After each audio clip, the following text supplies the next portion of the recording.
Oh, wow. Hey, much love and respect. Pura vida, mi gente. Thanks for tuning in. I appreciate you guys taking the time to do that, as always. All right. Uh, you here on your Sunday. I'll give you your time back soon. Don't worry. Or you trying to watch the Super Bowl. Let's just read a little bit before the Super Bowl, all right? If you don't mind. Again, thanks for tuning in. Appreciate you guys. We're gonna get into and also let me know when if the music is ever louder than my voice, because on my last video it was pretty loud. I can't tell while I'm live, but let me know. But yeah, we're gonna get into a book real quick today. Little introduction of this person's history and possible influence in the future. We'll get to that. All right. Just 1 second, guys.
All right, all right. Thank you for your patience. Had somebody knocking on my doors.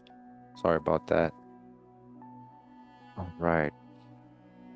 Interesting little investigation we're about to get into. It's gonna get a little controversial, but we're just gonna read what somebody has to say and see what he found and what I can find and verify. You know how it goes here. Try to pull out the babies and we dodge the hijacks. Yeah. All right. So thanks for tuning in. I just go to the book right now.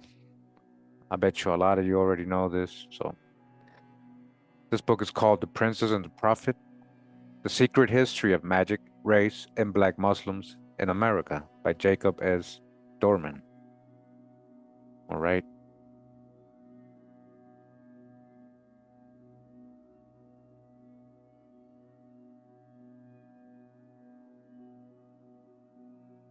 And I guess we'll just, kind of pretty much just read, see what we pull out of here. I haven't really read it that much, just kind of skimmed through it. There's a little interesting theory here we're gonna get over. We're gonna get to. All right. If you guys already know in the crowd, in the chat, what I'm about to read, what is about to say, go ahead and put it in the chat, see if you know. It says here, introduction, organic mosaics. The imaginative capacity of subordinate groups to reverse and or negate dominant ideologies is so widespread, if not universal, that it might be considered part and parcel of their standard cultural and religious equipment. Properly understood, any hegemonic ideology contains within itself the raw material for contradiction and conflict, by James C. Scott. That's what he says. The world of Apocrypha is a world of books made real, which may well be understood and appreciated by readers of Borges, Calvino, Lewis Carroll, and so on. Okay, so these are like quotes. This one was by Hakeem Bey, Peter Lamborn Wilson, aka Hakeem Bey. It says, a wise man once said, there are no religions which are false. All are true in their own fashion. Religions are socially useful and true in that they work. They make sense to those who believe in them, and they help those who believe them to make sense of the world. All right. You know, most have everything around here, like we know about religion, so we know how to discern, They help explain pain, death, and suffering, pleasure and joy, labor and its rewards, sin and its consequences. And so the usefulness of religion doesn't depend on its truthfulness. It doesn't depend if it's true, listen, any more than the usefulness of Alice depends on the accuracy of her wonderland. The story of the birth of the Moorish Science Temple and the precursor to the black Muslims of the Nation of Islam is truly more wonderful than I could have imagined when I set out to tell this tale 17 years ago. Nor could I have imagined that its central character, Noble Drew Ali, would transform himself so many times in so many death-defying ways. Follow me then down a wormhole into the not-so-distant past and find a cast of characters and a sequence of events all the more extraordinary because they are true. We are late. All the people in this saga are no more, as are virtually everyone they ever knew. The story I have to tell lies just south of living memory, sticking up here and there like scattered potsherds from an ancient age. It is the product of sifting thousands of brittle circus programs, lithographs, letters, and newspaper pages. Their leading ink on wood pulp turned hard and orange with age so that they can crumble at the touch. On occasion, a relative few of those broadsheets get filmed, and the results captured with optical character recognition, digitized and bundled into subscriptions sold to great research universities and searchable by the millions of pages per second. In those versions, some of the shadows we seek leave furtive tracings, and from them we can begin to piece together trajectories, outlines, the slightest suggestion of a form. If we are lucky, and I have been very lucky, we find photographs, and within the very pores of those faces still more clues and questions emerge. But most of the printed past, even the not so distant past, fades from sight and has long since given up the ghost. It is all the harder to find evidence of secret societies and criminal rackets. By their very nature resist exposure. The most secretive actions are seldom committed to paper in the first place. Names carved in stone tend to endure, but in a hubristic age fueled by knowledge, when algorithms stalk our every move, practice in history is humbling and illustrates that we don't know about the world is vastly greater than what we do know. Talking or taking this journey requires expanding the customary narratives of U.S. history in the Gilded Age and progressive eras, with wider geographical and topical scopes, while also attending to the political racketeering, corruption, and graft that was endemic in big cities in general and Chicago in particular. All right. The end of the 19th and beginning of the 20th centuries featured incredible conflicts between capitalists and workers that bordered on warfare. There were influxes of millions of immigrants, great urban political machines vying for votes and dispensing hundreds and thousands of jobs and progressive programs to reform the nation and save its soul that revolutionized government, social services, and faith alike. Inventors like Thomas Alva Edison gave the world electrical generators, that's the hijack, electric lights, telephones, and moving pictures, while the automobile upended every aspect of life. With so many new people, new industries, new inventions, new forms of corruption, and new social pressures, the Gilded Age also saw a tremendous series of social revolutions. Thrust together in unfamiliar cities, men and women of all classes and regions tested and tried new gender roles, earning wages, opened up new opportunities and time for leisure. Among migrants to the burgeoning cities, chances to earn wages, live with greater independence, and attend novel entertainments like dance halls led to a late 19th century sexual revolution. These processes, conflicts, and crusades were so great that they overspilled the nation's borders. During the Gilded Age, the United States conquered, resettled, and ruled American Indian nations, and American industrialists and missionaries alike ventured around the globe, not far behind the consumer goods that spread the American manufacturing empire, even beyond where steamships and steam locomotives could reach. Religion itself was busy being transformed as well. The Methodist Church mushroomed across a grief-stricken nation after the Civil War, as did an offshoot of the Methodism and the Baptist faith known as holiness, and its offspring, Pentecost, Pentecostalism. The religious revivals of the time affected the cities as much or more than the countryside. Great revivalists like Dwight Moody set up shop in American towns such as Chicago. Cities filled up with church spires. Approximately 2 million Ashkenazi Jews fled persecution in the Russian Empire and found new homes in the United States of America. While the numbers of Muslims in America were very small, even most Lebanese Arabs who immigrated at the end of the 19th century were Christians. In the face of the wave of Christian enthusiasm, a counter stream of occultists peddled alternative faiths, many of which proclaimed the sanctity of the Orient, the Oriental travels of Jesus, or the spiritual wisdom of Tibet, India, and Arabia, all right? Not infrequently, these alternative faiths drew much of their power from sexual energies, tapping into the era's repressed animal spirits and the seemingly endless human appetite for erotic encounter with the other. Variously constructed or construed, there were no old-time religions. At the turn of the century, these were all new religions, all influx. In the Gilded Age, the Orient appealed to Black Americans as an antidote to Western materialism, as a place fantastically strange and wondrously exotic, and as a cultured heterogeneous repudiation of the sterility and dumb brutality of Jim Crow oppressions. Black Americans such as Frederick Douglass visited the pyramids. The Reverend Edward Wilmot Blyden, a minister born in St. Vincent, admired West African Islam from his adopted Liberian home. All right, these are the people that colonized in Liberia, huh? Though he never thought that Islam was superior to Christianity, as some have thought.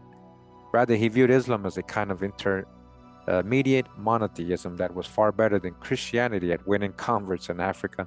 It might be used by missionaries like himself as a means of bringing followers to the higher truths of Christianity.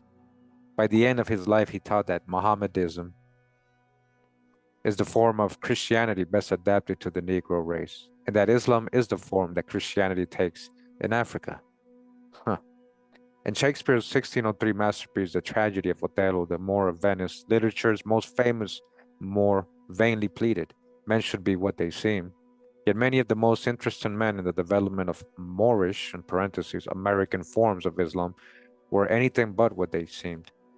A London-based black actor, journalist, political activist, and serial entrepreneur who variously called himself Deuce Muhammad and Deuce Muhammad Ali, took his first name in honor of the Victorian actress Eleanora Deuce and cooked up a preposterous origin story as a Sudanese Egyptian that he plagiarized from a history of Egypt. You guys listen? You see? This is a common thing these guys were doing. Remember all the other videos we got about other people creating movements and their mysterious origins.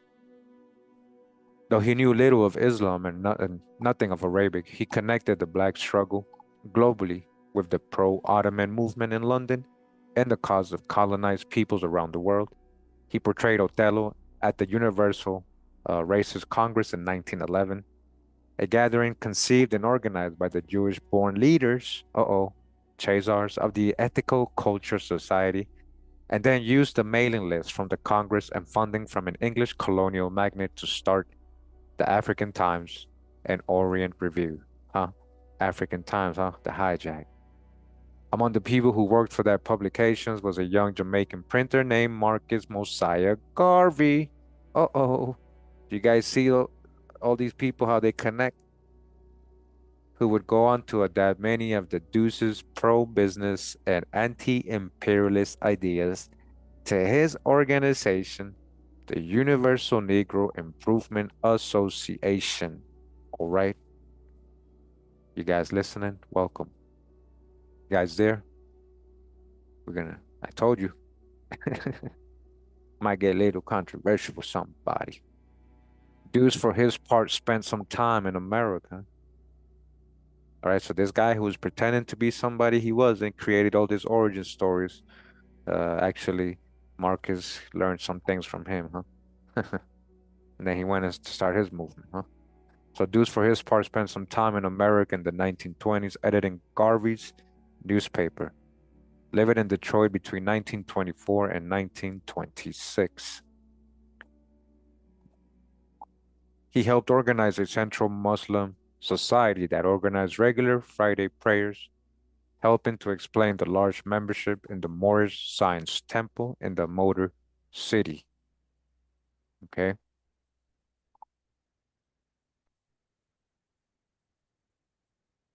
right. Yeah, we watching the hey moderators, just be ready. When the foremost practitioner of Hindu escape magic, Harry Houdini, died in Detroit in 1926, Deuce filled in for him on an interim basis with his own Oriental show. You guys hear that? The black migrations that began with emancipation continued with the exodusters in Kansas in the 1870s and culminated in the first great migration of World War I. Saw millions of people search to better their lives by moving from the rural South to the urban South, from the upper South and Gulf Coast to the Midwest and West, and from all points of the compass to Chicago, Detroit, and Philadelphia. All right, the great migrations from the South and New York, right? We've read about that and how a lot of these people ended up, as soon as, they got up there, boom, Great Depression. Now, a lot of them are living in bad conditions. Now you got all these people coming in offering hope, offering hope. So, but the East never lost its appeal for people of African descent, so-called African Dutch, the hijack. In the 1920s, a Jamaican-born writer, Claude McKay, wrote the signal novel of the Harlem Renaissance, Home to Harlem, from the safe remove of Marseilles, France, and Muslim North Africa. He wrote that from North Africa.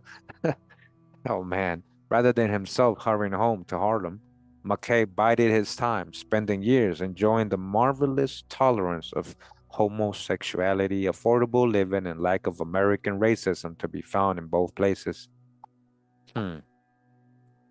In Fez, this is him, right? They quote, in Fez, I felt that I was walking all the time on a magic carpet, he remembered. The maze of souks and bazaars with unfamiliar patterns of wares was like an oriental fantasy. Liberated from the problems of color prejudice, Morocco created a heady sensation for McKay. Excited and intoxicated and fascinated with the colorful sights and the Afro-Oriental bargaining, he remarked, I went completely native. Now he's a Moroccan. McKay, huh? And between Blyden, Deuce, and McKay, a host of people of so-called black, this ain't African, right? Negro descent, constructed their own visions of the Orient or the Afro-Asiatic world that linked the Near East to Africa and black Americans. That's the hijack. There was no stark separation between the Christian Holy Land and more profane depictions of the belly dancers and sword swallowers of the Orient. Rather, such religious formations rode along on the magic carpet of late 19th and early 20th century American Orientalism. A diverse ridership, including Freemasons, nobles of the mystic shrine, or Shriners, occultists, and exotic savage and barbaric peoples from world's fairs. From where? From the world's fairs. All right? We're going to see a big link with that. These Muslim, these people planting these seeds in these world fairs, this pan-Islamic view. And traveling circuses, entertaining in the world's fairs, huh? And traveling circuses, magicians, circus travelers, huh?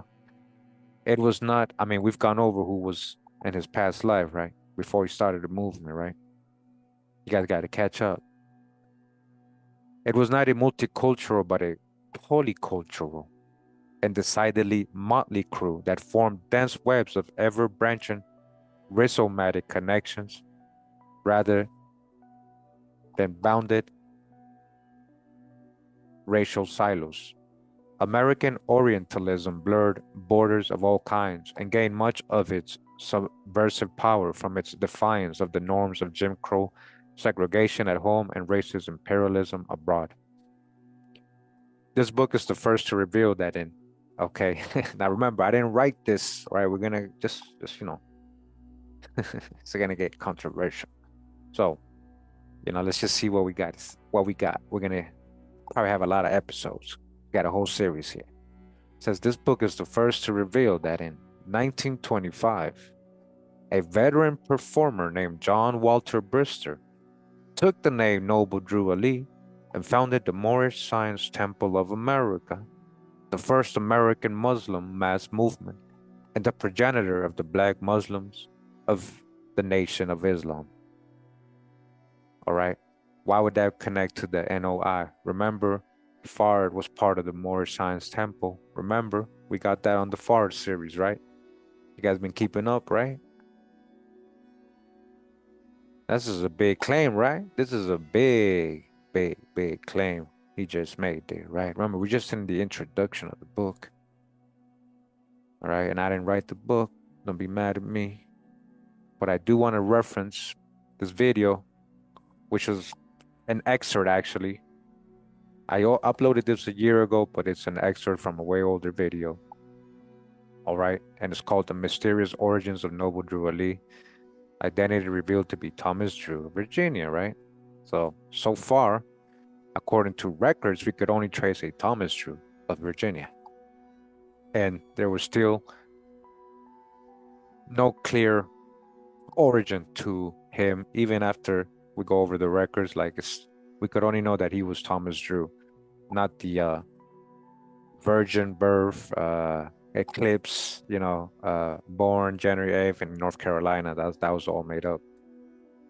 So this video right here kind of links up to what we're about to learn, what to read in this video, because you're going to see, right, how does it link up to the Drews.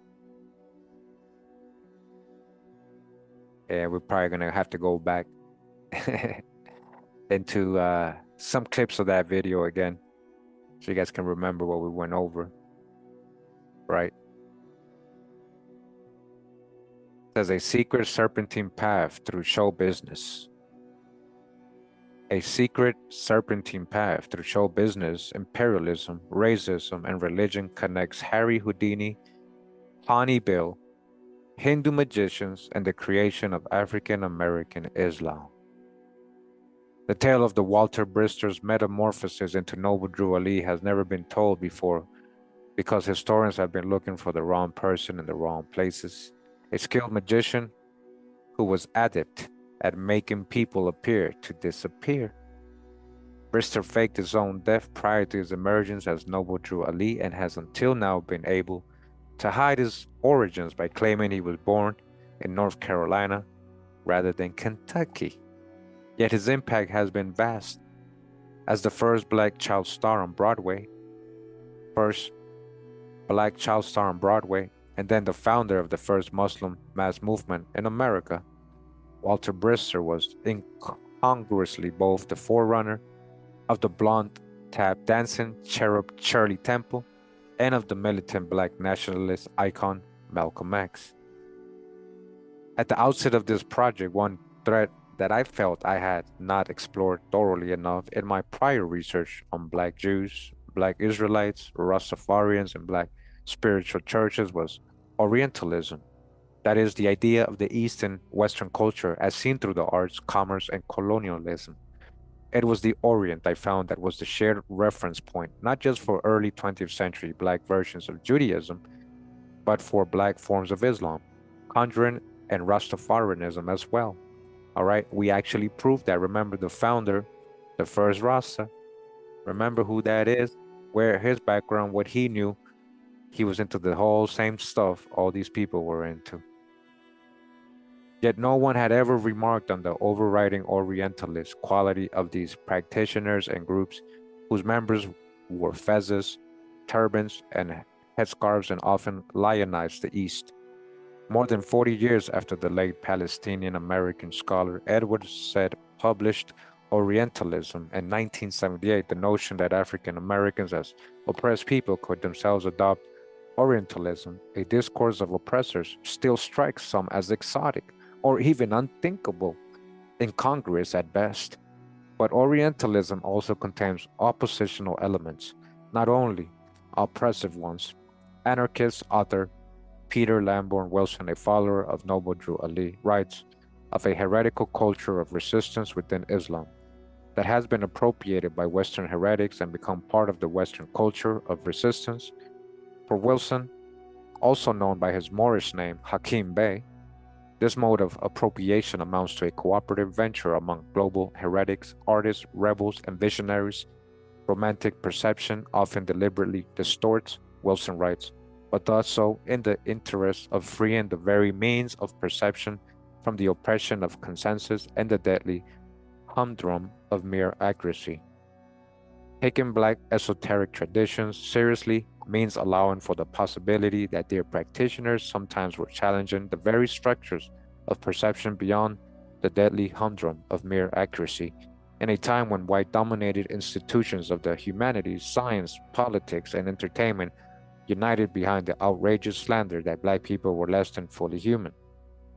As I completed my first book and began the research for my second, I noticed that the literature on Black Muslims was far larger than that on Black Jews, but that it was wedded to the notion of African retentions, popularized by anthropologist Melville Herskowitz. All right, Darwinism out of Africa theories, which I felt in the case of Islam, as with Judaism, was not only misleading, but demonstrably false.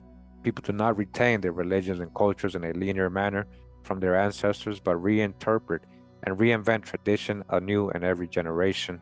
The dynamism of cultural change in the present is just as surely true of the past.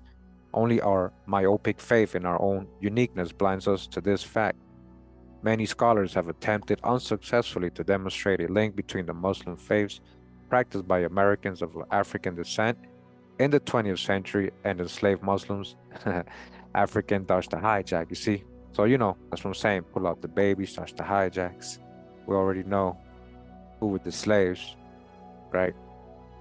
And then he's adding the enslaved Muslims in the Americas before the Civil War. It is not that enslaved African Muslims were not present in North America. They were, though almost all arrived before 1770, except for those who landed in South Carolina in the last decade for the slave trade, all right? So who are these Muslims? Who are these Moors being enslaved? Who are these Muslims? Who's the cryptos? Who's a crypto Muslim? What's a Huguenot? Oh, that's what you're talking about. Oh, okay. Most were men and boys, limiting their abilities to have children or pass Islam to descendants. There were no known Muslim communities among the enslaved here. The only example of Muslims worshiping collectively as opposed to individually comes from a single family who worshiped together on Sapelo Island, Georgia. Uh-oh.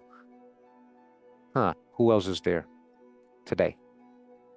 Moreover, the total number of known enslaved Muslims in North America is little more than 50. In addition, enslaved Muslims began integrating Christian worldviews into their own in the very first generation. Finally, there was a gap of more than a century between the official cessation of the transatlantic slave trade and the emergence of a community of at least 7,000 Muslims in the Moorish Science Temple of America between 1925 and 1929. When researchers for the works progressed, administration scored the Sea Islands for Muslim customs in the 1930s. All they could find was the use of Islamic names like Omar and the making of saraka, sweet rice cakes, whose name comes from the Arabic word for charity, sadaqah.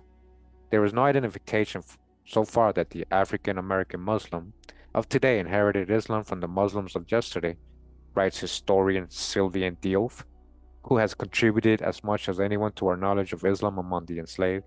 The Orthodox Islam brought by the enslaved. So, see, this is going into hijacks. They're trying to figure out things based on hijacks. So, of course, they're not going to really find stuff. No, we understand the context and the background of, Muslims during slavery or being enslaved. Who are these, and why? Especially since the Inquisition. Remember who the Catholics going after.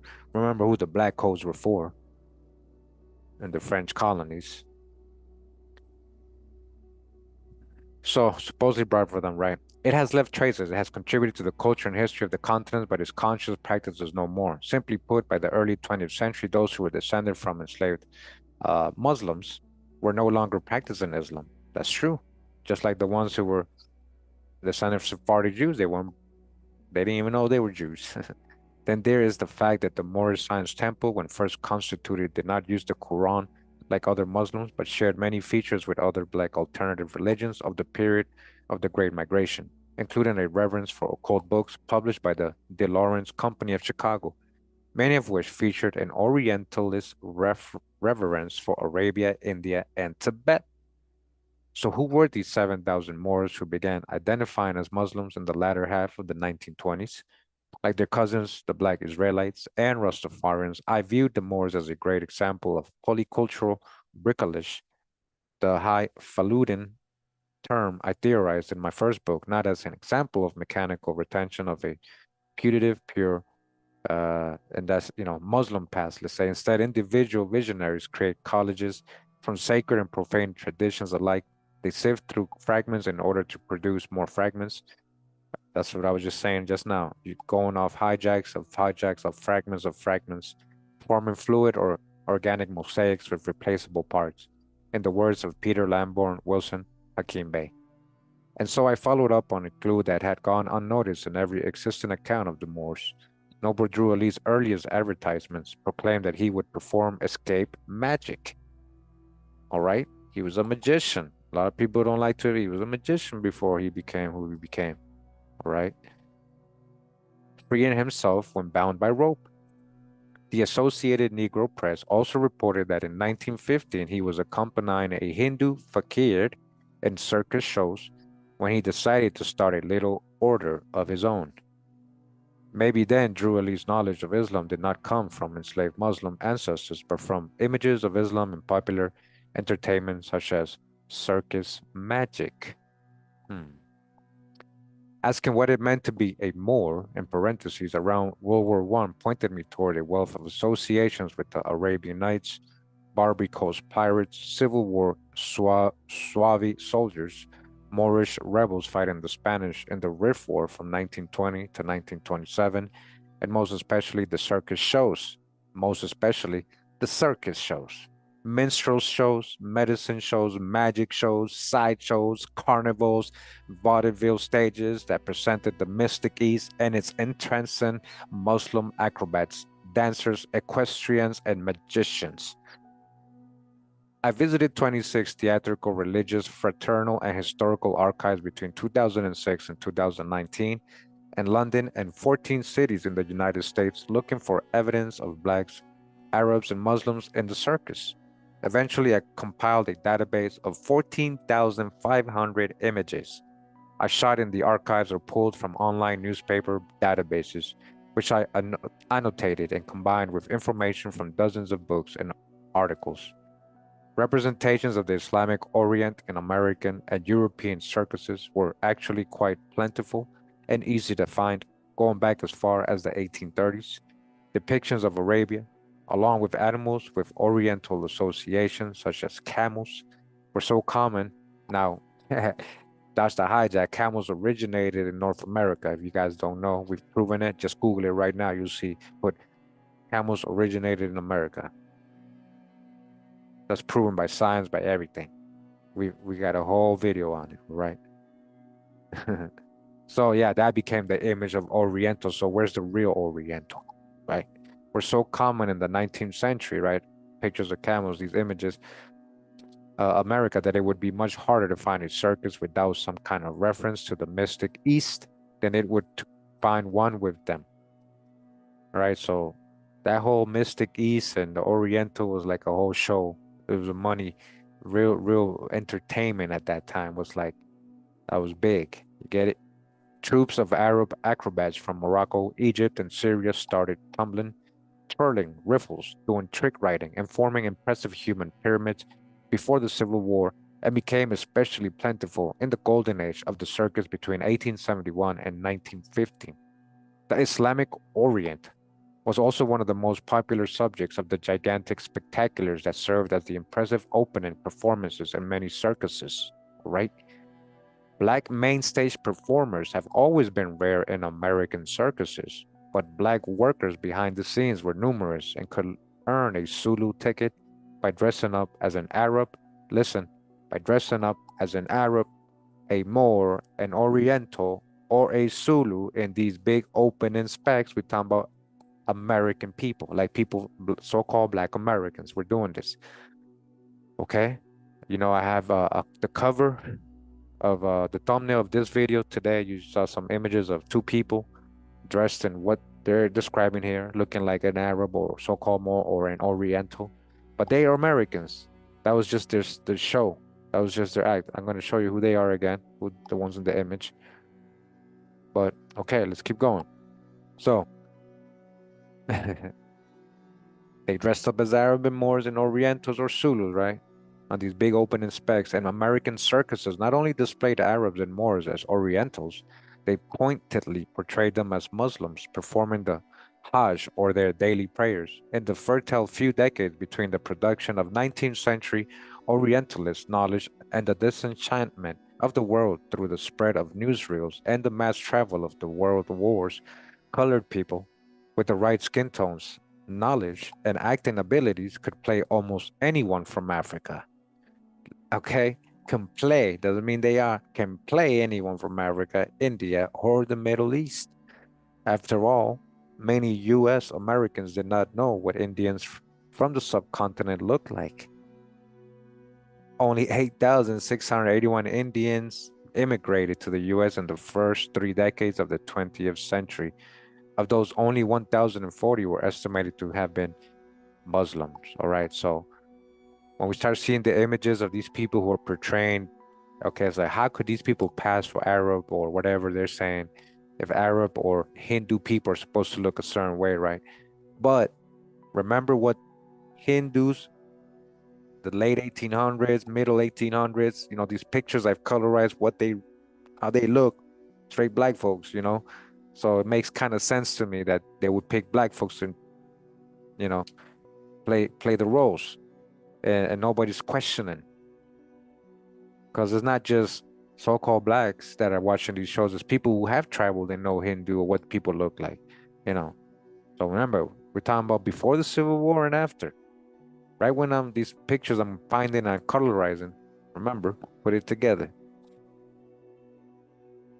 The repackaging and reevaluation of Orientalist knowledge frequently by African Americans assuming an Oriental identity themselves had an unmistakable political spin as a critique of imperialism, materialism, racism, and the West. In contrast to the many derogatory views of Africa and Africans, at a time when Africa was being colonized by European nations, lynching was prevalent and black political disenfranchisement was soaring. And an era before the Great Migration provided mobility, economic opportunities, and greater hope for the masses of Southern blacks, the Oriental exhibits of circuses, carnivals, and the 1893 World's Fair. World's Fair, come on, this plays a big role here. Displayed Islamic people of so-called black or African descent or Negro descent. So Islamic Negro people in a romantic, mysterious, exotic, and favorable light in the World's Fairs, huh? Where they were re-educating the new inheritors, huh? The orphans, huh? The incubators, huh? I could easily show that America's fascination with Islam and circuses and vaudeville stages was both lengthy and meaningful. But unless I could find a younger version of Noble Drew Ali as a circus performer, few people would care. My first stop on the way to amassing my digital archives was the Circus World Museum and the archive in the bucolic hamlet of Baraboo, Wisconsin, a place of intensely green hills and faded red barns. The museum, which has its own miniature circus including live Bengal tigers, is located along a creek where the Ringling brothers grew up and returned every winter for annual repairs as the snow piled up around the many barns that house circus animals, ornate wagons, and beautiful costumes. I began by compiling a list of every circus I could find that included Arab acrobats, and then started working through the root books of those circuses, the route books. Route books are record of the circus season, primarily sold to circus performers themselves, but frequently available for sale to the public as souvenirs. Before long, I found a line drawn from 1899 and a photograph from 1900 from the Pawnee Bill Wild West yearbook of a young black man, Walter Brister, dressed as a Hindu magician by the name of Armmah Sotanki.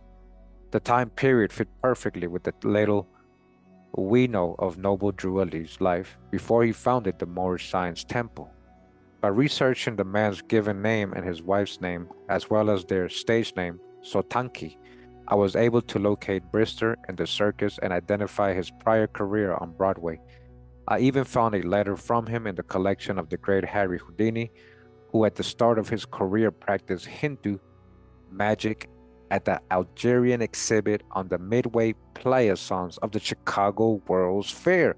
World's Fair, again, 1893. Man, come on now. You guys see, it's getting deep.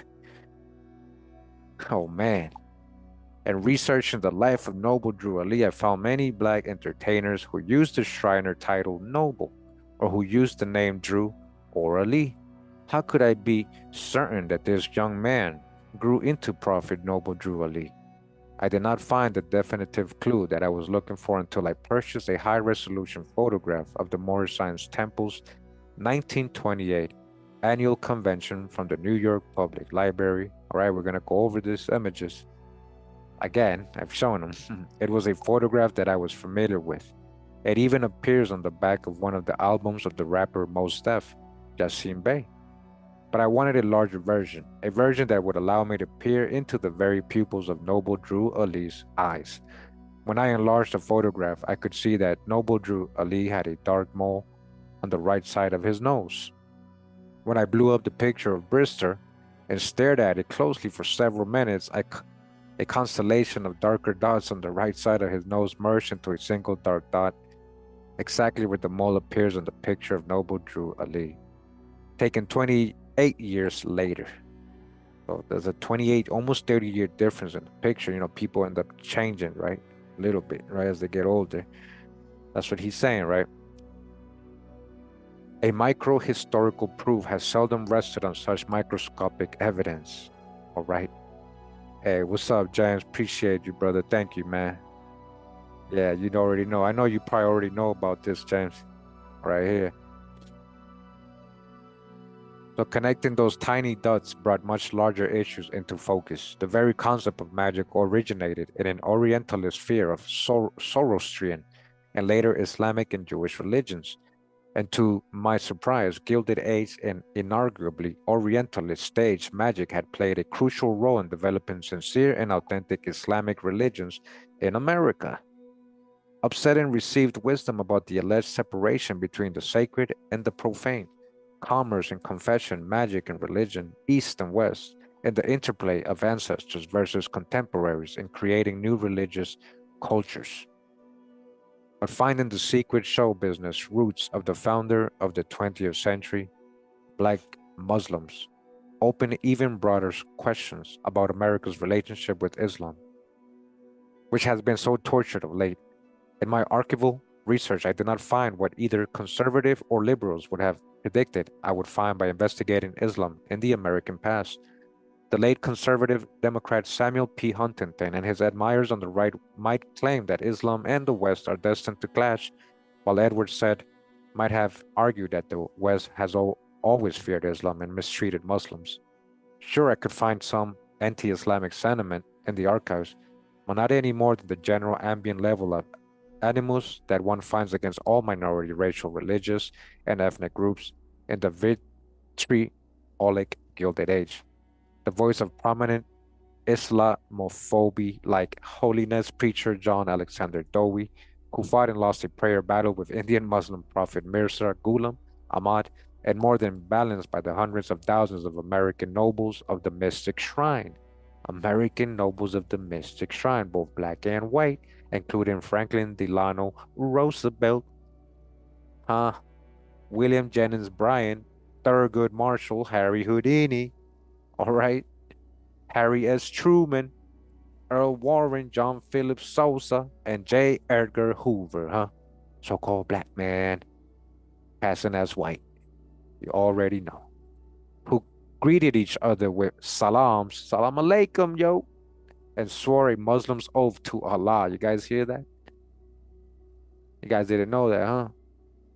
Who greeted each other with salams and swore a Muslim's oaths to Allah, the God of Arab, Muslim, and Muhammad. Even though most Shriners did not think of themselves as Muslims, and their rituals were complex performances laden with parody and sarcasms, the investment in Islamic narratives by so many prominent Americans of many races was at the very least surprising. Indeed, what I found as I investigated past American attitudes toward Islam was that Americans of all descriptions had once treated Islam and Muslims with overriding fascination and respect. Americans were surely Orientalists in that they subscribed to romantic and spurious myths about Muslims and the East, being essentially and unalterably different than Christians and the West. But within that Orientalism, I found a strong strain of positive sentiment toward Islam, little mentioned by either Edward Said or his critics.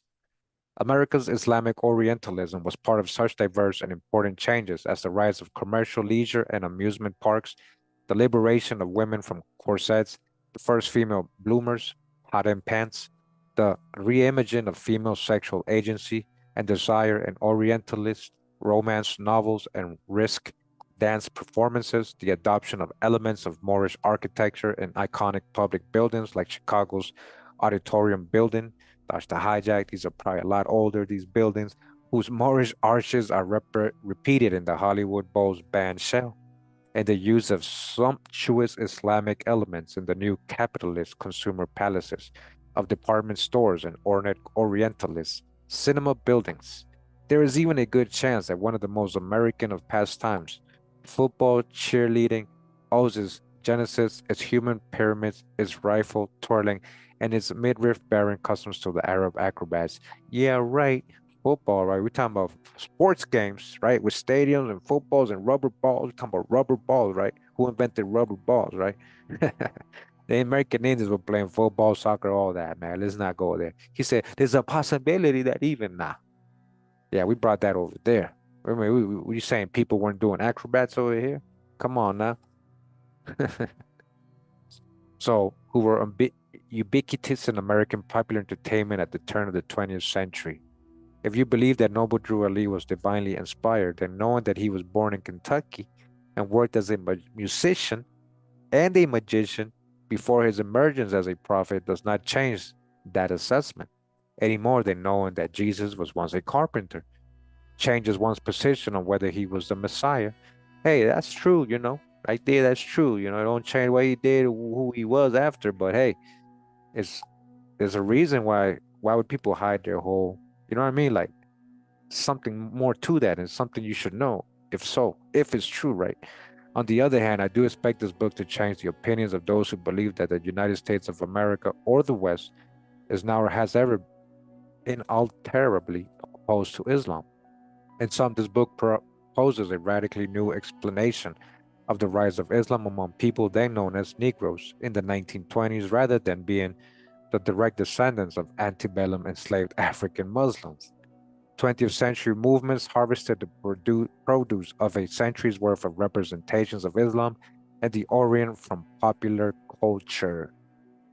The incredible story I dug up in the archive suggests not just that the United States was actually less Islamophobic a century ago than it is today, but also that ideas of Islam once helped to expand the liberties of all Americans and usher in the sexual, gender, and racial liberation movements of the modern era. Uh-oh.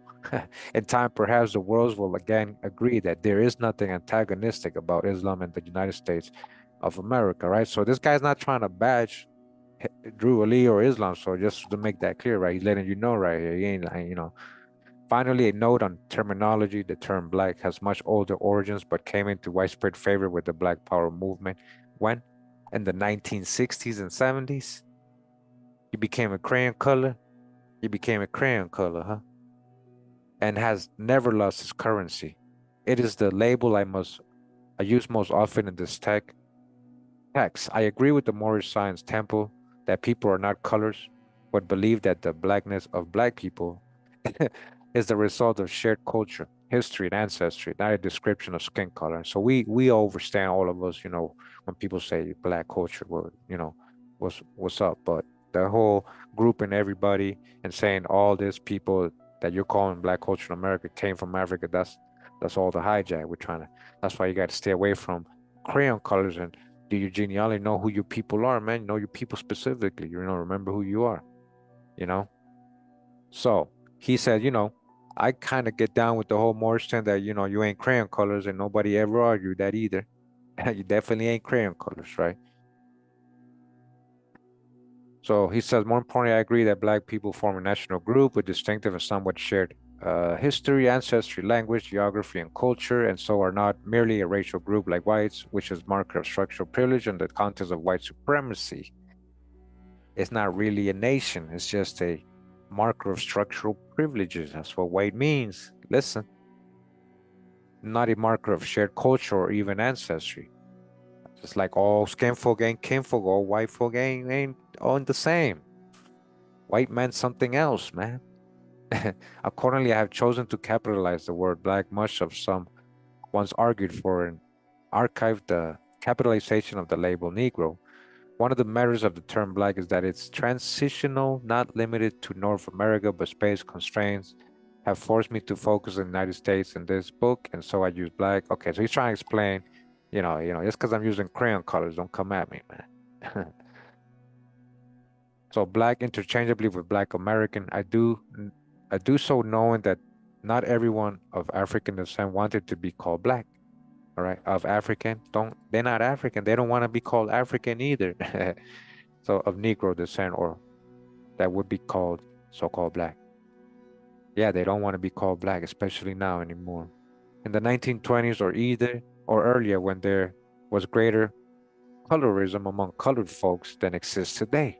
The followers of the Moorish Science Temple of America, the subject of this book, reject the term black and prefer the terms Moor and Moorish American, since they assert that the people known as black are actually part of a nation which roots in Morocco. Is that true, guys? You guys from Morocco? And indigenous America. Okay. Maybe they're more on point than most Pan-Africans. It is certain, but what do you mean though? Which one of your ancestors is really from Morocco? Like, and if you're saying that's here, then what part of here? Because there was nations here, who are your people then? Because it's not all Moors and Moabites, like, Thomas Drew was saying, or possibly Walter Brister was saying. Uh-oh. So, let's see. And it's certain true that Islam has flourished in West Africa for more than 1,000 years. And okay, so we know about the people coming from the Middle East, Saudi Arabia, all these people that became so-called Africans brought that Muslim. Remember those videos I just did last year? I think it was last year, yeah, about the Bantu people, the House of how all that. So that page is a little hard to see, guys. Let's just go to the next page. It says Americans have genealogical African Muslim ancestors. So again, I'm gonna rephrase that. Americans have genealogical Muslim ancestors. That's true. The notion that the descendants of slaves are Moors is poetically valid and certainly infinitely more true than the racist canons about Negroes that is posed. While the historical documentation of the transatlantic slave trade shows that the majority of the ancestors of today's so-called black people are indeed from, see, this is the hijack. What historical documentation? I also agree with many American Moors that those ancestors are not exclusively African. So again, if you want real context, check out my series, The Real Slave Trade. There was slavery, there was a Middle Passage, but where they're telling you they're grabbing all these slaves from is the lie, guys. We've proven this. We've exposed that false narrative. All right. But I understand what he's saying, and he's right. There is Muslims in that real Middle Passage. They're not coming from West Africa, though. Since African Americans did not appear in print until the 1960s, since this did not appear in print till the 1960s, the term African American was not the most widely accepted label until 1989. Not until 1989 when it was actually accepted You became African American. 1989. That's recent. I usually avoid the term so as to not be anachronistic or to foreclose the dynamic and political debate by which former Negroes came to call themselves African Americans.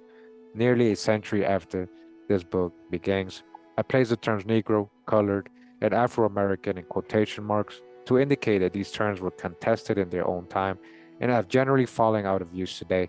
Yes, completely today too. We still sometimes my sources use descriptors of blackness such as the race man, race women, Asiatics, Afro-Asiatic, Ethiopian Americans, or Moorish Americans.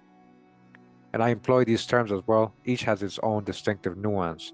I leave racist slurs as originally written so as not to deodorize the savage racism of the past and essentially spur for the rise of black liberation movements, including an incredible version of Islam with inspirations in circus tents, Wild West shows, vaudeville theaters, Indian magical mendicants, herbal medicines, religious tracts, anti-imperial political movements, and places as diverse as contemporary Africa, ancient Arabia, and old Kentucky.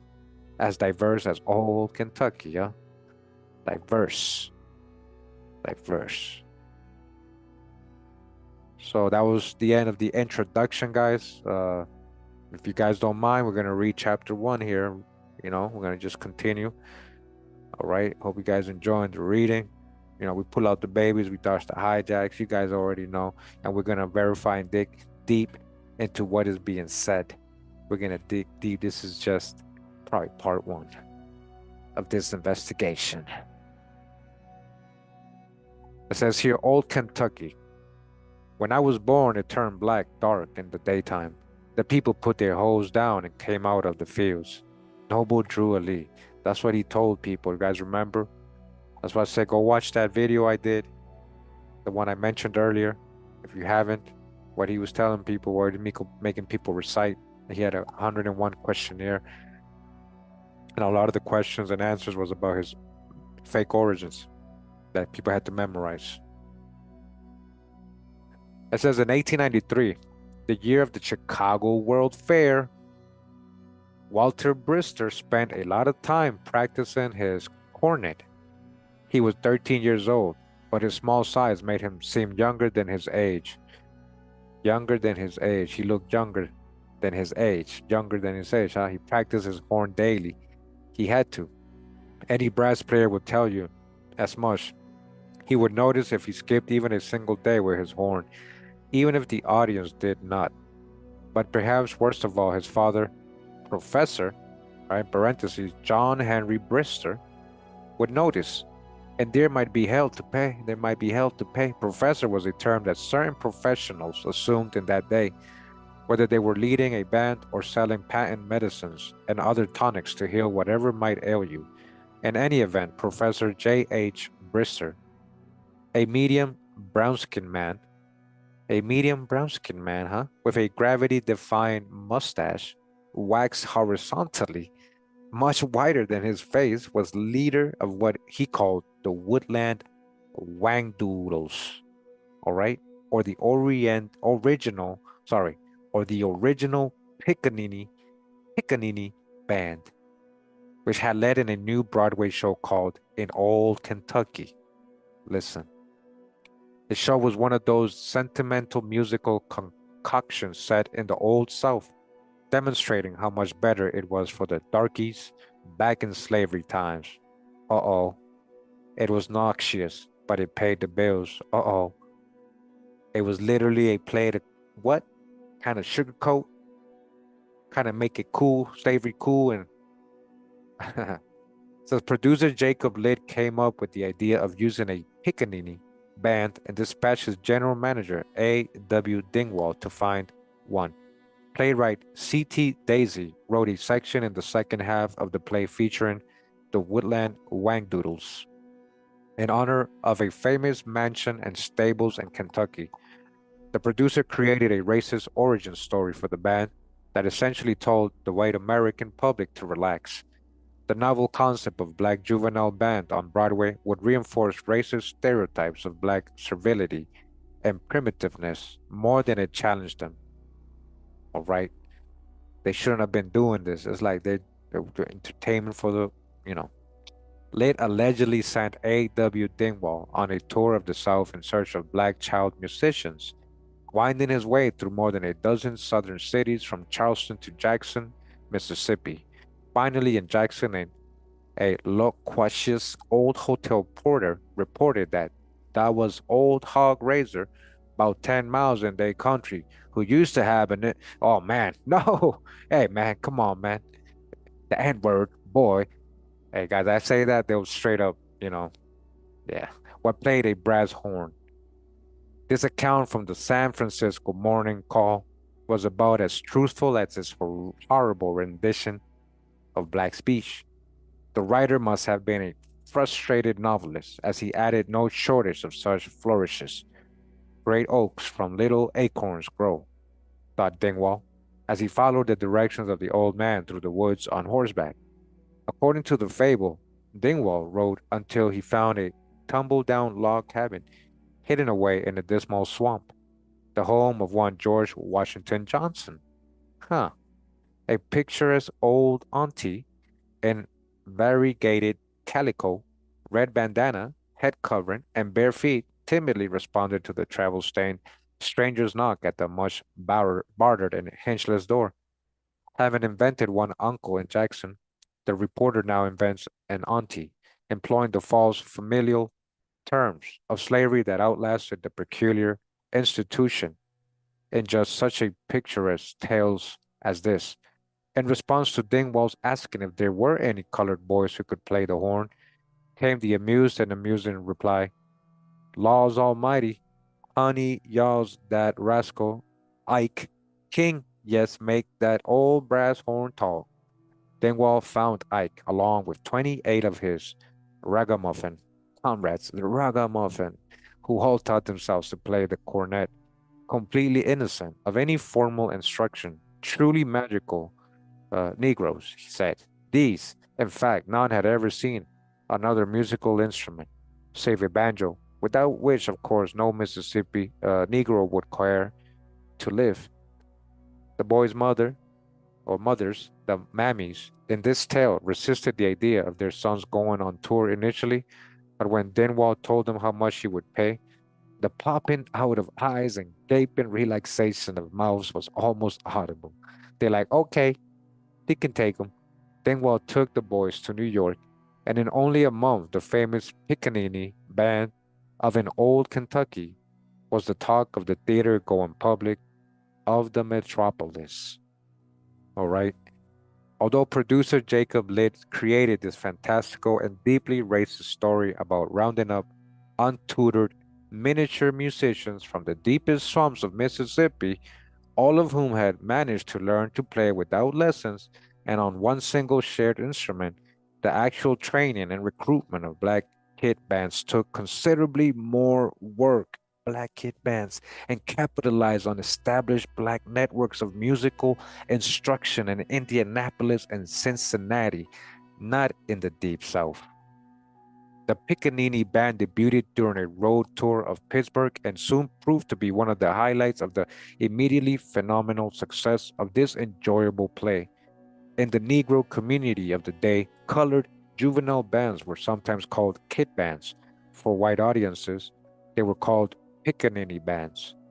The Woodland Whandoodles, who were all between the ages of 9 and 13 when they started in 1893, would become the most famous kid band of the 1890s. Wow. The first real boy band, right? The first real famous boy band. There you go. And by initiating a craze for such bands, it eventually became a legend in the annals of black entertainment, so-called black.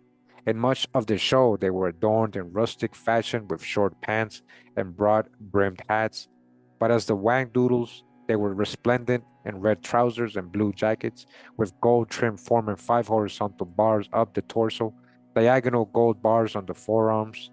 They wore snazzy red caps with shiny black bells and glittering gold brocading. No slave rags these. There were 12 band members and Professor Brister, right? Professor Brister, who played the cornet, sorry, like his son, and also played the role of Caesar. Walter was so short He did not even reach the shoulders of most of the other boys in the band. Even when he was a child, there was something about the cast of Walter Brister's eyes set in his handsome, brown-skinned face. It was a it was a composed, contemplative, faraway look that came across even in 1894 lithograph, just as it would in later photographs after he became an Oriental magician and Muslim prophet. Oh man. He might have taken some measure of pride in the fact that when the band appeared in Old Kentucky, he was billed as the youngest bandmaster in the world. On the handsome Stockbridge lithograph that promoters pasted on the sides of barns and buildings in each place the band visited. John Jack Powell took over the leadership of the Woodland Wang Doodle Band around 1898. As the original members outgrew their childhoods, Powell recruited new members by running advertisements for musicians who must be small, not over 5 feet 4 inches in height. The Indianapolis Freeman, one of the largest black publications in the country, explained that to belong to Mr. Powell's band of Old Kentucky is in itself most important to the youthful colored lad, and to receive musical instruction at Powell's summer school of band instruction is the prime ambition of all the tender, youthful colored lads of Indianapolis, and it is wide and it and it is with regret and sorrow that as the years go by they find themselves up against the deadline and are forced to resign in favor of some more youthful and smaller sized aspirant for musical and terpsichorean honors.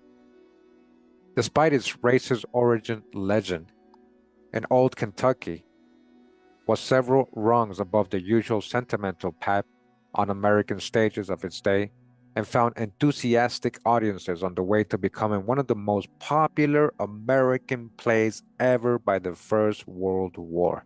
It was the Hamilton of its day, but with the longevity of Cats, and featured a nostalgic Stephen Foster classic, My Old Kentucky Home, that achieved musical immortality. It was a show that mixed comedy, pathos, and thrills to tell the story of a woman who rescues a horse from a burning stable, disguises herself as a jockey, and then rides the horse to victory. The plot was actually somewhat adventurous for the time, when American women were actively challenging their social subordination and political disenfranchisement, in that its female protagonist cross dresses as a man and beats men at a male dominated sport. The show also had thrills aplenty, including the heroine swinging across chasm on a rope to escape a burning building. It also had 6 real racehorses who galloped upon a mechanical treadmill hitting in the stage floor, while a panorama behind them unspooled in the opposite direction. It was quite a mechanical feat then, as it would be now. The show's use of juvenile, the Negro band was innovative, as were the antics of Brister and his bandmates. Youthful, frolicsome, example, Afro-Americans, right? That's the hijack. And as the Indianapolis Freeman put it, whose acting, playing, dancing, and comic abilities add much to the fun and jollity of this interesting play and help to preserve admirably the atmosphere of life in Kentucky. In Old Kentucky debuted in New York on September 11, 1893, overlapping with the final months of the World's Columbian Exposition in Chicago. That same year, it was an instantaneous hit. Audiences thrilled to the band of black children of all sizes and ages. They saw a member of the band plunk out tunes on a banjo and watched various exploits including buck dancing, a percussive form of rhythmic dance emphasizing lower body stamps and taps, performed with taps on the shoes, and soft shoe dancing, a slower, smooth, and graceful form of tap dance performed with or without taps on the shoes. There was something thrilling about seeing a dozen small black boys playing, wow, dancing and joking around so adroitly. As one reviewer remarked, the effect of their music so good is somewhat unexpected and a little short of startling. True, any supremely talented child dancing and playing music, as well as an adult, is fascinating to audiences today, as in the past. but the woodland whandoodles on display in a dramatic comedy about the Old South served a distinctive ideological purpose, telling audiences, in effect, that the order of the Old South was justified and that things were not so bad for blacks, including black slaves. You see, dodge the hijack. They were trying to brainwash people, make it okay to disfranchise black folks. It's okay. It wasn't that bad. But it wasn't just black folks being enslaved. That's also part of the hijack, trying to make it seem like it was just black folks the slaves and that black folks were never plantation owners or anything. Like they couldn't be the wealthy people, huh? The show business rag, the New York Clipper, wouldn't even call a slave, instead referring to the pickaninnies as the colored attaches of the plantation. Huh. As audiences applaud wildly, the show and its juvenile colored attaches uh, extended the run by moving to the Academy of Music near Union Square starting in October, where the musical Pickaninnies received curtain call after curtain call. The scene featuring the juvenile band, purportedly an illustration of plantation life in the Old South, was singled out by almost all reviewers as one of the highlights of the show. This scene with the darkies' own picnic, took up the majority of the second half, and audiences responded with roars of laughter and cheers. You guys hear this? And multiple standing ovations. Walter Brister, as drum major, scored a great hit with a lightning manipulation of his baton. One New York reviewer wrote, "The band blows for all it is worth, and its music is full of stir and vigor." Brister may have been small, but he was mighty, and he rapidly emerged as not just a band leader, but a star. Master Walter Brister, the phenomenal colored lad, only 13 years of age, excites increasing wonder by his remarkable ability on the cornet, nightly playing selections of his own composition, wrote a newspaper from White Plains, New York. Critics called the band's rendition of John Philip Sousa marches and exhibitions of buck dancing remarkable. At Christmas time in 1893, Brister's bandmates presented him with the gift of a cornet, indicating both that they had some monkey in their pockets and that they recognized their bandmaster's importance to their own success. 2 weeks later, as the holidays came and went, business remained strong. The management gave away a Bronze Star statuette of young Brister as a souvenir. A bronze statuette, sorry, a bronze statue. They made a statue of him. I'm gonna show you the image of that, guys. So this is the guy who supposedly became, as he was saying earlier, right? Let's follow along, right? This is what he was doing as a child, right? He's a child star, guys. Come on, he's a child star. It's almost like you see his dad put this all together. His dad was like almost like the Jackson 5's dad, making the kids perform and stuff, making them child stars. So the management gave away a bronze statuette of John Brister as a souvenir. Brister was 14 years old and already immortalized. Ah. The New York engagement stretched to 10 weeks by Christmas in 1893 and was still drawing large audiences thanks to its melodramatic scenes and the novelty and merit of its Pickaninny band. In Old Kentucky, played until the end of February in New York, and then hit the road, drawing large crowds in Kansas City in March. A year later, the Kansas City American Citizen announced that the famous Whandoodle Pickaninny band made such a hit in the musical world that Pickaninny bands are in demand all over the country. By December of 1895, there were 14 nostalgic song and dance shows about the antebellum South, imitating the success of in Old Kentucky, using Pickaninny bands and frequently named after a southern state or a river. Among them were in Old Tennessee, down in Dixie, and on the Mississippi. All of these shows were so similar that it seemed as if they had been written by the same person, who probably had one object in view, the Pickaninny Band.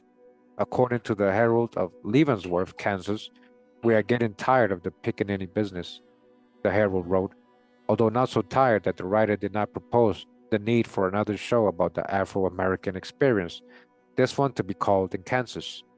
Between 1894 and 1899, in the Old Kentucky Company, crossed the pond 4 times and played London and the English provinces, as well as Edinburgh, Scotland. In Edinburgh, one reviewer wrote that Master Brister could give the rest of the company instruction in animation. America, it is said, has no literature of her own. He continued, she has her melodrama, before snootily noting that audience members in the cheap seats seemed particularly appreciative of all the explosions and his histrionics. By presenting the Old South and slave plantations without African American adults, melodramatic shows like in Old Kentucky presented a peculiar view of the peculiar institution. They omitted most of the enslaved workforce and depicted black children removed from black families, playing into long-held assumptions of black families as dysfunctional. The levity and gaiety, gaiety of the Pickaninny scenes salved the guilty consciences of white audiences by presenting slavery as, well, fun. Hmm. 4 years after it opened in Old Kentucky was still going strong, and the Pickaninny Brass Band was, as usual, the tremendous hit of the piece. When they played in Los Angeles, the band, which had now grown from a dozen to 17 darkies, who are not colored but were born that way, keep things humming with a vigor and solid joy that is worth going miles to see. In the estimation of the reviewer for the Los Angeles Times, the Pickaninny Band plantation scene received roars of laughter, cheers, and numerous ovations as the little N-word played jokes on each other, fought and furnished 40 kinds of fun. By this time, Walter Brister would have been closing in on 18 years old, if he was not 18 already, and though he was still the star of the second half of the show, capable of bringing down the house of any given night with the cornet or his baton, the days when he could believably play a pickaninny were numbered, if they were not already past, as he approached maturity. Moreover, making a living by inhabiting so many lives must have exacted their own psychic punishment on Brister and the other performers who were likewise standing on the cusp of manhood at the brink of a new century. So, a life of lies, huh? So many lies, huh? Yet each night they took the stage, they were still mired in the tar of the slave past, making white people laugh with hijinks that probably felt old when they had begun to charade in 1893, let alone after 5 additional years on the road with the show. The Whack Doodles began their tour near the very peak of lynching in America. Lynching accelerated as a tool of political violence in the South after the Civil War, as the Ku Klux Klan, called the military wing of the Democratic Party, employed lynching to take the right to vote away from Black Americans and to drive off white Republican allies. Initially in the 1880s, lynch mobs killed more whites than blacks. Say what? Hold up. This is what I'm saying, guys. This is what I mean. That's something we're gonna definitely have to look into. Because I found, you know why? I found a lot of Black Irish who had the last name Lynch. Lynching, huh? But it just said, ah man. It says initially in the 1880s, in case you didn't hear, lynch mobs killed more whites than so-called blacks, peaking at around 160 in 1884. But the numbers of blacks lynched surpassed whites in 1886 and spiked to 161 killed in 1892. So it had started out differently, huh? Who was in the Ku Klux Klan really originally? What's the origin of the Ku Klux Klan? Future videos. Uh-oh. Tough pills to swallow coming. Averaging 111 a year in the 1890s, 79 a year in the 1990s, 57 annually in the 1910s, and 28 a year in the 1920s. Beginning in 1892, the year 3 of her friends were lynched in Memphis. Journalist Ida B. Wells led a public campaign exposing the fact that lynching was a tool of economic and political terrorism. Most black men who were lynched were not even accused of sexual violence, let alone guilty of it. Wells advocated armed self-defense for black people, writing, "One had better die fighting against injustice than to die like a dog or a rat in a trap." She campaigned tirelessly for an end to the barbaric practice of lynching, saying it was uncivilized and unworthy of an allegedly Christian country.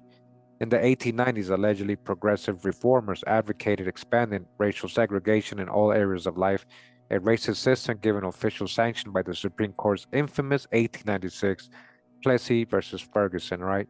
That's where segregation kicked off after that. But despite the best efforts of Wells' other black activists and both black and white liberal politicians, Southern white Democrat segregationists held so much sway that the U.S. Congress never passed an anti-lynching bill, even during the administration of Franklin Delano Roosevelt. How could Walter Brister and the rest of the woodland wangdoodles break out of the vicious cycle of dehumanizing and historically falsifying racial stereotypes in a climate of racist terrorism, a destructive cycle that their own success had fortified? The woodland wangdoodles broke new ground for black performers of all ages. Before their success, perhaps as few as a half dozen black children had ever even crossed the threshold of theater's stage door. According to the Indianapolis Freeman, but by 1910, the Freemans had guessed that as many as 5,000 colored actors were seeking fame in the limelight. Walter Brister, as the smallest of the original Whandoodles, helped to initiate a whole new genre of entertainment. The singing and dancing child star, Walter Brister, was the black Shirley Temple before she was Shirley Temple, let alone Shirley Temple Black. For a production whose depiction of slavery times in old Kentucky was such a bold-faced lie, it is ironic that the original band director, J. H. Brister, and the original star, Walter Brister, were actually from Kentucky, just across the river from Cincinnati. In the summer of 1898, just before Jack Powell replaced the elder Brister as bandleader, the two Bristers and the rest of In Old Kentucky's Pickaninny Band visited the Bristers' hometown of Carlisle, Kentucky, to play for a colored picnic. They were traveling from Carlisle to Cincinnati on a summer tour following a European one, and were planning to rejoin the theatrical cast for the coming season. The 1880 census recorded that Walter Brister was born in Carlisle, Kentucky, around 1879. All right. And guess what, guys? I got that. I got all this. I got all the census stuff. We're going to get to that probably in another episode. I got all this stuff right here. The 1890 census, again, recorded that he was born in Carlisle, Kentucky around 1879. He was about one in that census. That's why they're saying that. His father, John Henry Brister, was 36 years old and made his living as a carpenter before traveling the world in old Kentucky. Walter's mother, Lucy Conway Brister. You guys know anything about Drew Ali? What's his mom's name? What's Drew Ali's mom's name? The same, Lucy. So Lucy Conway Brister was a 23-year-old housekeeper, and his older sister, Magdalena, was 9. Demonstrating the vagaries of racial classification was the fact that the census enumerator listed Walter and his father as B for black, but Lucy and Magdalene as MU for mulatto. You see that in the same family, which we catch them doing all the time in these old census, right? Some members of the family black, some other members mulatto, right? They're in the same household, their mother, daughter, son, brother, sister. It makes no sense. Everyone in the family had been born in Kentucky. At the bottom of the cluster of Bristers was little Walter, his age listed with a single vertical line, 1. Great oaks from little acorns grow indeed. Brister would one day become his living producing mango trees from seeds before the astonished faces of paying audiences, and his signal contribution of replanting Islam on American shores was even more consequential and more mysterious. Chapter 2, Oriental Magic. All right. But you know what? That's where we're going to end it today, guys. I know, man. It's getting good. We're going to see what they got to say in this book, right? Again, in case you came late, we're reading The Princess and the Prophet.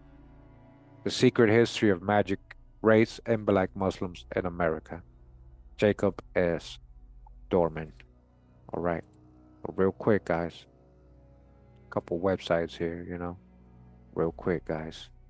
It says here beaconbroadside.com, a project of Beacon Press. It says here the circus performer who would become prophet in the spark of America's Black Muslim movement. All right. Once upon a Gilded Age, Americans treated Islam and Muslims with both fascination and respect. Hard to believe in our post 9/11 timeline, but it's true. Swept by romanticized images of Muslims found in most popular entertainment at the time and the Arabian Night, thousands of Americans were enthralled by the Islamic Orient. Some, in fact, saw Islam as a global anti-racist movement uniquely suited to people of Negro descent living in an era of European imperialism, Jim Crow segregation, and officially sanctioned racism. Some, like enigmatic circus performer John Walter Brister, who would found the Moorish Science Temple of America, 1925, the prequel to the Black Muslim of the Nation of Islam. By then, he was known as Prophet Noble Drew Ali. Thus, at this beginning in U.S. history, the Black Muslim movement in America began. Uh-oh. In Old Kentucky, the original Pickaninny Band, organized by Professor J.H. Brister, John Henry Brister. It says, and directed by Master Walter Brister, the youngest bandmaster in the world.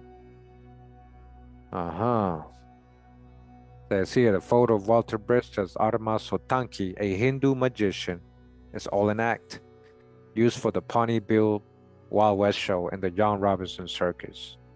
All right, and who is this lady right here? We just getting started, guys. This is the dismount. All right, we're gonna leave it right here. Leave it like it's hot. Drop it like it's hot, and leave it, and we come back for it. This is Princess Sotanki, the Hindu lion tamer, aka Eva, I believe Alexander. She's from the States, guys. Princess Sotanki, aka Eva Brister, from the 1902 root book of the Young Robinson Circus. The picture is the same as the one that ran in the 1900 Pawnee Bill Wild West show root book, which identified her as E. Brister. This one is notable in the book identities of her as a Hindu lion tamer. Here we have the Ali brothers. Ali, huh? Where you get that Ali from, huh? The 5 Ali brothers, members of the Pawnee Bill Wild West show of 1899, a typical group of Arab acrobats and equestrians commonly found in American and European circuses near the turn of the 20th century. Oh, I see. Uh-oh. Members of the Moorish Science Temple of America posing before Unity Hall during the first annual convention, October 1928. Note, Prophet Drew Ali, founder of the Moorish Science Temple of America, first row standing, 5th row from left, and Eva Allen, the former Eva Brister, aka Princess Sotanki, seated next to him. All right? And so, what am I showing you guys here? Well, basically, there's a lady. This is a famous picture of Drew Ali and his people right back then in one of their temples. And there's always this lady sitting next to him. The brothers at Moorish Science say that that's actually this guy's wife, the one to the right. But this guy is already, he has his own family, has his own census to prove that he has his own wife and his own family. That's not his wife. That's Eva. If you start looking at the same faces, let me show you guys. Where is this? Right here. Here we go. The life of Walter Brister.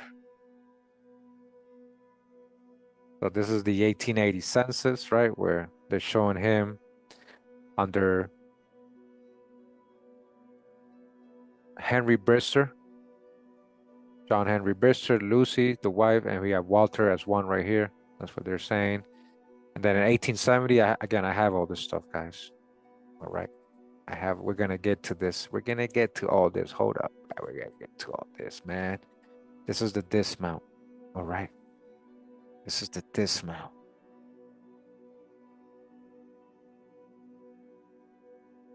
This is the little statuette they gave him. This is what Walter Brister. This is the little bronze statuette they gave him.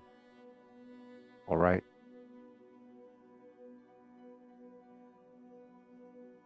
The family briefly says in 1895, the Cincinnati City Director listed John Henry Brister, music teacher in the Brister Cornet Band. The family briefly moved to Covington, Kentucky, just on the other side of the Ohio River, where they listed themselves in 1897. Both Maggie and Walter had their own listings, though the same home. Said that in 1898, the family was back in Cincinnati, though there is no mention of Maggie. She eventually moved to Washington, D.C. Says by 1903, Brister Sr. was dead. Grace Brister listed herself as a widow. So what happened to Lucy, John Henry's wife, in 1870, 1880 census, and the mother of Walter? Says next page. The Hindu Dance of Death. 1898 was a big year for Walter Brister. He was still on the road with the show in Old Kentucky and moved with his father from Cincinnati to Covington, Kentucky, and back to Cincinnati between 1897 and 1903. Sometime in the 1890s, Walter's parents' marriage broke up and his father remarried Grace. Walter played in the Kentucky Pickaninny Band in January of 1897, but he also began a new role, that of Armmah Sotanki, a Hindu wonder worker, and gave his first performance May 14, 1898, at Wonderland in New York City. By Thanksgiving, he brought the act to Cincinnati alongside a companion Armato, and an entire company of Hindu jugglers, fakirs, and wonder workers. Not only did Sotanki present himself as a religious figure, but his ads promised that his act could not be explained except through the teachings of Theosophical Society like Helen Blavatsky, just like a lot of the more science has a lot of theosophical. We know his master teacher, Drew Ali Jamal Afghani, same master teacher on that Blavatsky. All right. And here are some newspaper about them clips. This is also in 1898, and his future wife and woman, who was likely already a member of the Sotanki troupe, Eva Alexander, that's her real name, married another man, James Hammond, in New York City. Though only 23, this was Eva's second marriage. Her first ended in divorce. All right. Said Armmah Sotanki is how they drew him. Eve's second marriage didn't last either. Hammond died. Eve Alexander Hammond married Walter Brister in the city. They both called home Cincinnati in 1900. He still listed his occupation as musician, but she listed hers as magician. All right, I got all this. Got all this records right here, guys. I got all this stuff here. Just the one. This is not the one, but I got that one too. All right, it is Lucy Conway. That's his mom. J. H. Brister, the dad. Okay. So here's both of them pretending to be Hindus, right? The following year, the Pawnee Bill Road Book identified Armmah Sotanki as Walter Brister. In 1903, the couple used the same pictures with the John Robinson Circus, and Eva is identified as Hindu lion tamer, the first black woman lion tamer, after only perhaps 3 black men. The couple survived the direct hit by a tornado in the circus tent that blew a chandelier into the canvas and ignited a massive fire. No one was hurt, it says. Okay. So I said the couple also traveled to France and Germany in 1905, where a Parisian photographer took pictures of Eva in the classic pose of the odalisque with an Arabian hookah or water pipe. All right, and this is the image. I put part of it. That's her right there. Guys, again, what am I showing you? Her, this lady right here, this one on the right, this is a younger version of the lady in this picture right here in the middle. All right, she's a lot older here and still with why is she the second? Why is she right in the front? Okay, hold up. So, right, that's her younger, right? Researchers Fatih Ali Abdad and Patrick Bowen have established that in times as Professor Drew, the Egyptian adept, and as an organizer of the Canaan Temple in Newark, New Jersey from 1913 until the early 1920s, Noble Drew Ali used the name Thomas Drew, not Timothy. Again, check out this video, guys, if you haven't watched it. The mysterious origins of Noble Drew Ali, identified, revealed to be Thomas Drew. I put Virginia here because that's what the records were saying. Remember, he's adopted by this time. He was adopted by this time. The whole story had changed of who he really was. He was adopted by this time. by the Drew guy. That's where he got the Drew last name. That was not his biological dad. All right. So, we're kind of going with it. We're kind of going with it. We're going to investigate more deeper. But there was, when we left this video here, there was still a mysterious origin. Why? What's going on? There was something more to it. He had 3 sets of parents. Which ones were the real ones? Yeah, body bag for the illusion, for real. In 1900, Thomas Drew was living with his adopted father, James Drew, and his mother, Lucy. There you go, Lucy, right? Lucy Conway. I have not yet found a marriage certificate that would establish definitely whether this was Lucy Conway. Brister, the place to look would be Local History Society, Norfolk, Virginia, not North Carolina, but the timing would fit with the fact that John Henry Brister married Grace sometime between 1880 and 1903, sorry. Hey, Laverne, much love, much love. Thank you for that. Thank you. Thank you for that. So this is the 19, says C. Thomas Drew, line 18. Yeah, this is where he's with Lucy. As you guys can see, Lucy's right here. James Drew. And it does say adopted son. This is what I showed you guys in this video. I showed all that stuff in this video, guys. That's why I want you to check this video out. All right. The mysterious origins of Noble Drew Ali. Identity revealed to be Thomas Drew, Virginia. That's one of my videos. All right. It literally is telling you he was adopted here. That's not his biological dad. He's not a Drew. All right. So who's his dad? So who's his dad, guys? And that's what I was telling you. We left off. There was still a mystery. Most of the 1890 census was destroyed by fire. Yeah. How convenient. It would have been the only one that can prove who Thomas Drew's parents were, because he would have been 4 years old in 1890. Most likely living with Lucy and John. Lucy, his mom still, but in another of her marriages. Lucy had 4 husbands, guys. His mom had 4 different marriages. One with his biological dad, this guy is saying Brister, James, and then Hammond, and other people. Says the fame of the Sotanki troupe continued to grow, and Princess Sotanki became the headliner rather than her husband. In 1906, he started living in Chicago, though in 1905 and 1909 he listed his address in Cincinnati. In 1912, he played in the show Southland at Chicago's Grand Theater under the direction of great Joe Jordan. All right, so hold on, let me just get you. So she's here, right here too. We're gonna read this another. I just want to show you guys. All right, because this is the dismount. I know a lot of you got to go. I know a lot of you got to go. So who's here in the middle? Who's here in the middle? When you ask most Moors who's the woman seated next to the prophet, most think she is the wife of Sheik James Lomax Baird from Detroit. They're talking about this guy standing on this side,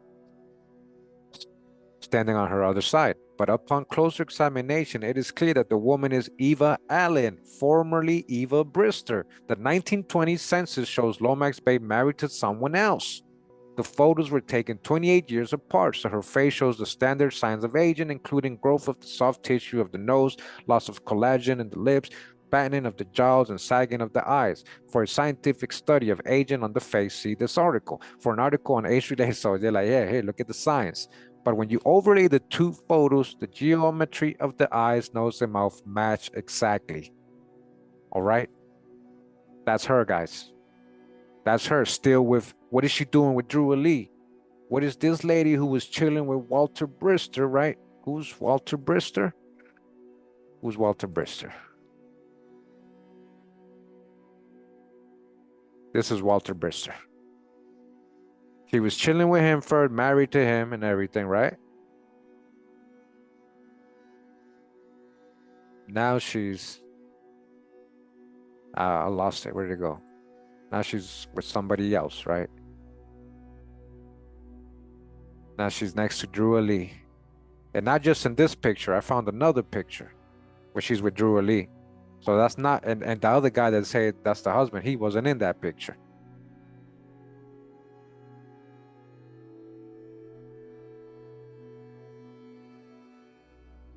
Yeah. All right, and here it goes. Check this out, guys. So you see, Watch. Overlay. Check it out. The geometry is the same. The eyes are in the same place. The socket, the nose, the mouth, it's the same. Look, check it out. That's her. The photos of Noble Drew Ali and Walter Brister are harder to match because none are exact same angle. But notice the prominent mole on the right side of the Noble's Drew Ali's. He had a mole, and so did, they're saying, he did.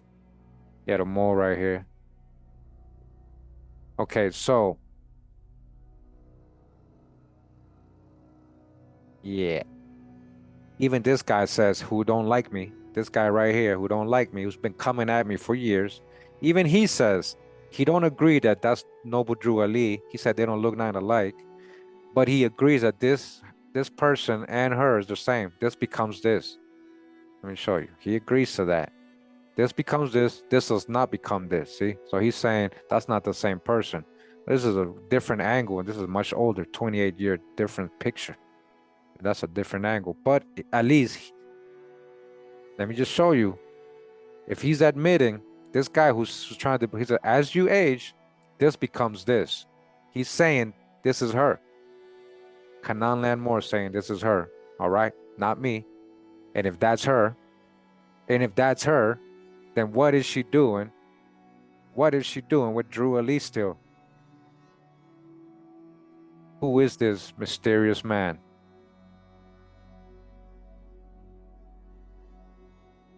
What is the lady who was his girlfriend back in the day still standing next to him, right? What is she doing? Who is she with here?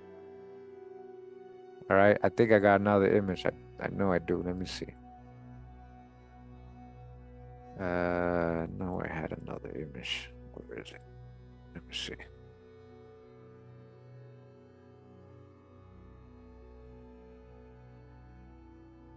Oh, wow. All right, we're about to get out of here. Don't worry. There we go. All right.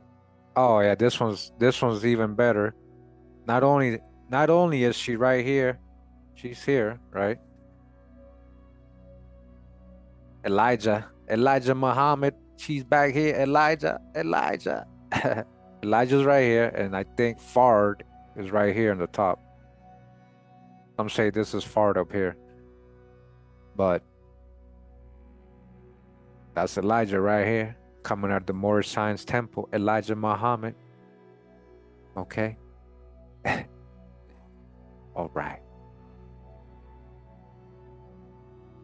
So that's where we're gonna leave it off, guys. For now, this was part one. We'll be back, all right? The investigation continues. To be continued. Yeah. To be continued. Appreciate you guys tuning in. I'll leave you now. I'll give you your time back, your Sunday back. And if you're gonna watch the Super Bowl, now you can go freely. Appreciate you guys tuning in anyways. Again, we're just surfing the wave. Just surfing the wave. We're not done. There's a lot more correlation. Thanks for tuning in. I appreciate you guys taking the time to be here always. Thanks for all the support to everybody throughout the years. Appreciate you guys. All right. Much love and respect. Pura vida, mi gente. Wow.